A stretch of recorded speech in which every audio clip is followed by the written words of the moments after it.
नमस्ते दोस्तों, आप सब कैसे हो। आशा करती हूँ आप सब लोग बहुत अच्छे होंगे। मैं एक हवन गीत लेकर आई हूँ आप सबके बीच में। जैसे लगेगा कमेंट करके ज़रूर बताइएगा। मटिया कई बेदिया बनऊबे हवन अंगने में करऊबे। मटिया कई बेदिया बनऊबे हवन अंगने में करऊबे। गैया के गोबरा से अंगना लिपऊबे। गैया के गोबरा से अंगना लिपऊबे। फूलवा से अंगना सजऊबे हवन अंगने में करऊबे। फूलवा से अंगना सजऊबे हवन अंगने में करऊबे। मटिया कई बेदिया बनऊबे हवन अंगने में करऊबे।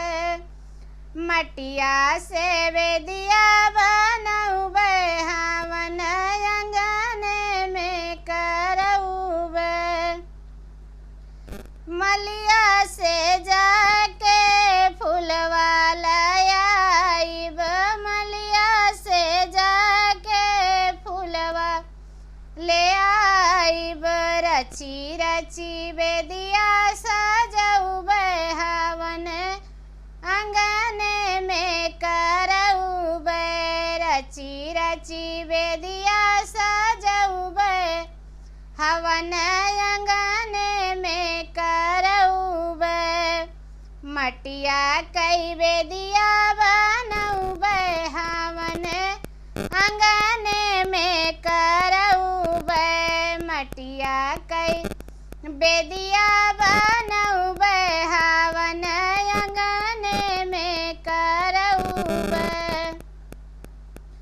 सोने के दिया कपूरे के बाती। सोने के दिया कपूरे के बाती। बेदिया पे दिया ना जलऊबे हवन अंगने में करऊबे।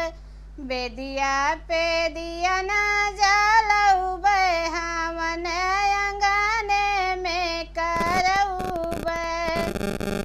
मटिया कई बेदिया बनऊबे हवन अंगने में करऊबे। मटिया कई बेदिया